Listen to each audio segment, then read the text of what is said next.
we're going to be looking at today is this word term payments. It's the next exercise in our textbook.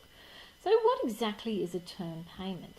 So term payment means paying off the loan. That's exactly what it's meaning. So you usually pay it over time. So usually you make a deposit, then you have to make your regular repayments, and usually in term payments you're actually charged a high interest rate. So let's have a look at how this works. You should find there's nothing new. A refrigerator is advertised for $12,000 cash, so you get your highlighter out. On terms, there's that word terms, with a 10% deposit, and we pay $57 per month for 2 years. And the question is, how much more will the refrigerator cost than if it was bought for cash? So let's have a look at what it's actually going to look like when we pay it on terms. So let's say total cost on terms. And let's think about this in terms of the real world. So what we're doing is we're paying, well, it's $1,200 cash, but we're paying a 10% deposit. So 10% is 10 over 100. So if I work this out, this is just my deposit here. So let me just write that. This is the deposit. Okay? And then the next thing we have to do is we have to work out how much we actually are paying back. So we're paying $57 every month, so there's 12 months, for 2 years, and there's 2 years. So here we have another sum that we're actually working out. So this is like the total paid. So we've got this total amount to be paid back and the deposit that we actually have to pay as well. So if we work this one out, what we get is $1,488. And that's the amount of money that we would pay all up. Now the question is, how much more will the refrigerator cost than when it was bought for cash? So the amount is going to be the difference then. So the question is, what is the difference? So we're paying $1,488. If we paid in cash, it would be $1,200. So what we have here is $288. So we'd actually have to pay $288 more, but the interesting thing to think about is that this, therefore, must be your interest, the amount of interest that we have actually been charged.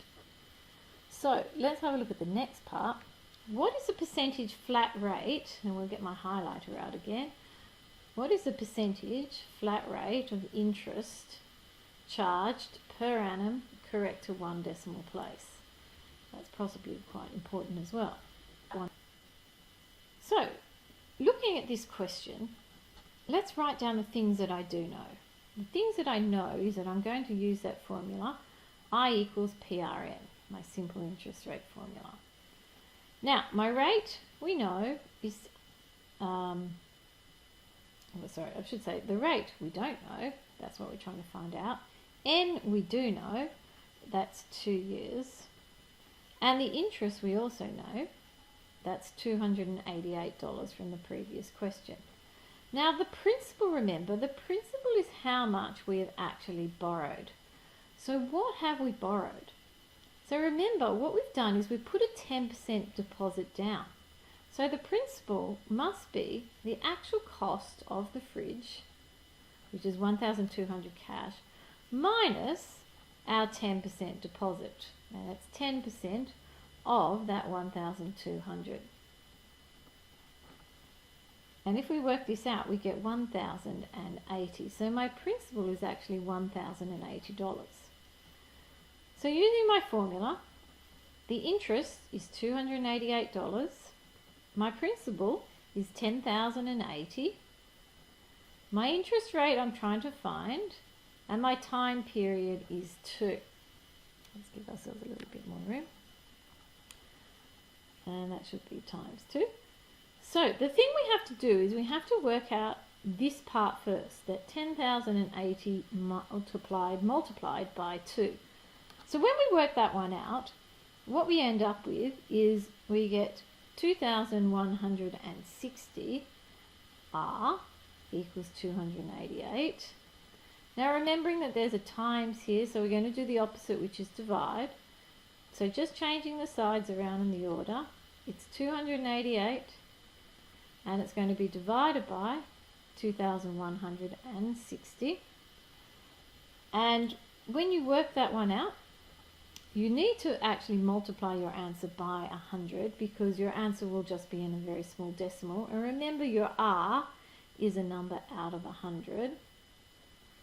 So thinking that R is really out of 100, we'd really have to multiply our final answer by 100. And in this case, you get an answer of 13.3%. And that is our answer. So let's have a look at our next question. I've got the question here. 2 competing retail stores offer different deferred payment plans to customers wanting to buy a dishwasher for $1,350. And I put here that a deferred payment means you don't actually have to make any payments until some later date. So let's have a look at what this looks like. Here I have a couple of pictures, and you can see this in your notes. And the question is, which plan should Emma choose if she wants more time to save up enough to pay off the dishwasher before any interest is charged? So if I look at both of them, I can see the Awesome Appliance, there's no deposit and nothing to pay for 2 years. So that seems like a good deal. And for Crazy Kitchens, you get charged a rate of 0.11% per day on any outstanding amounts from the date of purchase. So that means Emma would actually really want to go with Awesome Appliances. She certainly doesn't want to go with the other one because she's going to be charged interest from straight away. So Awesome Appliances. Okay, so let's have a look at our very last question then. Ita chose Crazy Kitchen plan and paid $800. When the 300 days were up, how much does she owe now? So let's have a look at what this is. Remembering that the dishwasher initially cost $1,350, which is on the previous page. So the balance has to be $1,350 minus $800. So the balance is what she still owes, which is $550.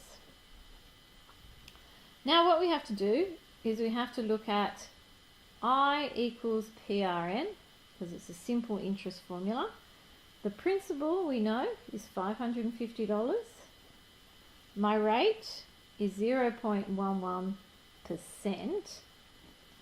And my time periods is 300 days. So this has to be a daily rate.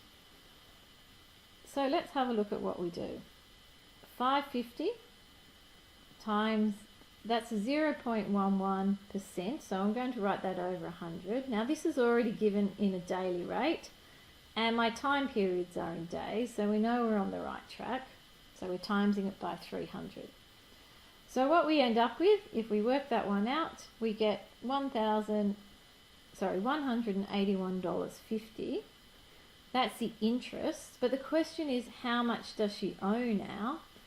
So what she must owe must be the principal, which is how much she hasn't paid, plus the interest that she has been charged. And if we work that out, we get $731.50 is the amount that she now owes. Okay, any questions? You know where to find me.